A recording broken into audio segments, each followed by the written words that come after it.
प्रेमाने बोला. धन निरंकारजी एवं रामकृष्ण हरी.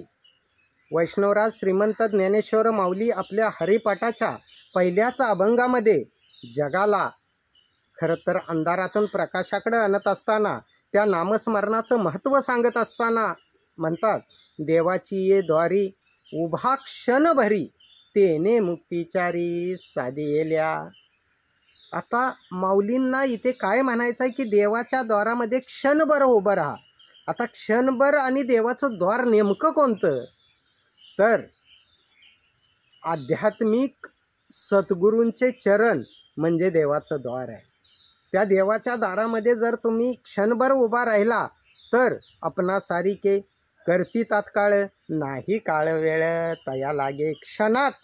तुम्हाला खरं तर त्या ब्रह्मज्ञानाच्या एका इशाराने, आत्मज्ञानाने, आत्मबोधाने, आत्मदर्शनाने, आत्मानुभूतीनं, आत्मसाक्षात्काराने तुम्हाला ते ज्ञान प्राप्त होईल, तो हरी प्राप्त होईल. म्हणून माऊली म्हणतात, देवाची द्वारी उभा क्षणभरी, तेने मुक्तिचारी साधिएल्या. आता त्या 4 मुक्ती कोणत्या साध्य होतील म्हणतात माऊली? त्या देवाच्या द्वारामध्ये उभं राहिल्यानंतर.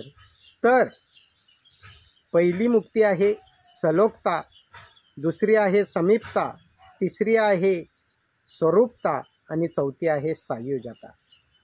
पहिल्यांदा आम्ही जेव्हा सद्गुरूच्या जवळ जातो आणि ते जवळ जाण्यासाठी मैं ऐसा नहीं था बनाया गया हो, मैं आया नहीं था लाया गया हो, कोणतरी तुम्हाला त्या सद्गुरूच्या जवळ घेऊन जातं. म्हणजेच अर्थात कोणत्या तरी संतांबरोबर तुमचा सलोखा होतो, मैत्रीचे संबंध होतात. आणि मग ते म्हणतात की आम्ही अशा ठिकाणी जातोय, आध्यात्मिक सद्गुरूला शरण गेलोय, तुम्ही या. आणि तुम्हीही येऊन खरं तर अंधारातून प्रकाशाकडे जा, अज्ञानातून ज्ञानाकडे जा आणि देवाच्या मूर्त रूपापासून अमूर्त स्वरूपाकडे जा.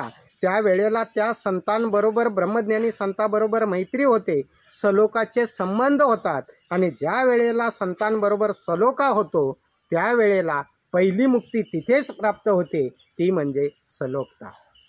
त्याच्यानंतर ते संत तुम्हाला सद्गुरूच्या जवळ नेतात आणि जवळ नेल्यानंतर त्या संतांच्या संगतीमध्ये तुमच्या मनाला मार्ग मिळतो. संतांचे संगती मनोमार्ग गती आकळावा श्रीपती येणे. पण ते आकळावा म्हणजे समजून घेण्यासाठी आम्ही तिथपर्यंत जवळ जातो सद्गुरूच्या. त्यावेळी दुसरी मुक्ती प्राप्त होते, ती म्हणजे समीपता.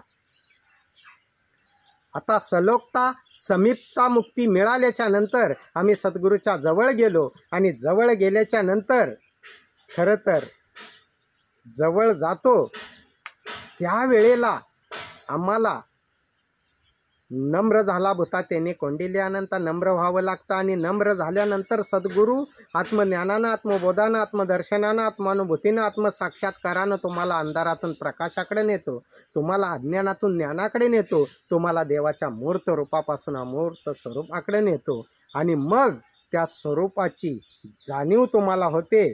आणि जाणीव झाल्याच्या नंतर तुम्ही स्वतःच म्हणता की जेथे जातो तेथे तू माझ्या संगती, चालविशी हाती धरून या.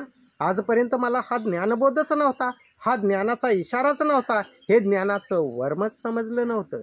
आणि समजल्याच्या नंतर त्या खरं तर नामाचं महत्त्व कळतं. ज्याप्रमाणे वैष्णवराज श्रीमंत ज्ञानेश्वर माऊलींना आपले निवृत्तीनाथ दादा म्हणजे समयाचे त्यावेळेचे सद्गुरू, त्यांच्याकडून तो ब्रह्मज्ञानाचा इशारा, ब्रह्मज्ञानाची खूण, ब्रह्मज्ञानाचं वर्म कळालं. आणि म्हणून माऊलीने आम्हाला ते महत्त्व सांगत असताना म्हणतात की देवाची ये द्वारी उभा क्षणभरी, तेने मुक्तिचारी साधिएल्या. हरिमुखे म्हणा, हरिमुखे म्हणा, पुण्याची गणना कोण करी. एवढंच नव्हे तर ते हरीचं नाम असं घ्या म्हणतायत माऊली की हरिमुखे म्हणा, हरिमुखे म्हणा, पुण्याची गणना कोण करी. असं नाव घ्या. ते एवढं अगणित पुण्य असेल की त्याची मोजणीसुद्धा करणारं यंत्र अजून उपलब्ध नाही आहे. एवढा पुण्याचा ठेवा तुम्हाला तो प्राप्त होईल.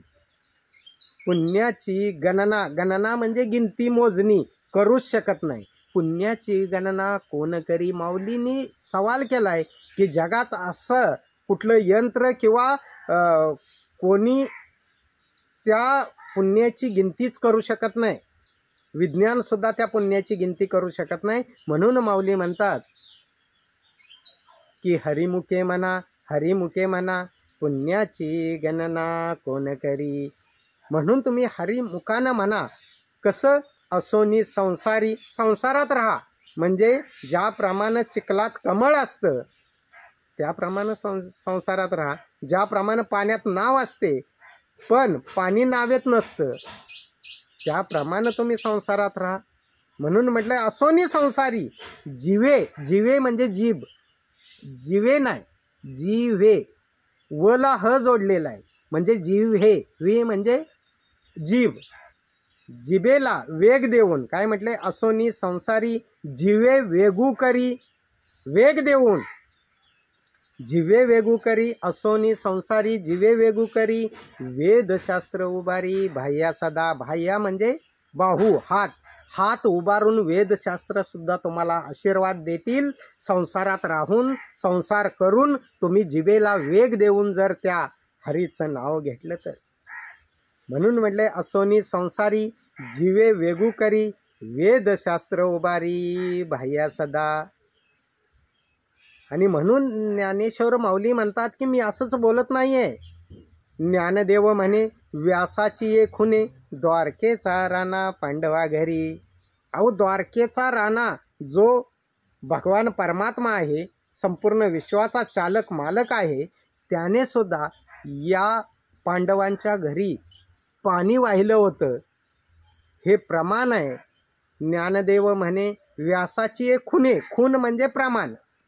मी पुरावा देऊन सांगतो की ज्ञानदेव म्हणे व्यासाची एक खुने.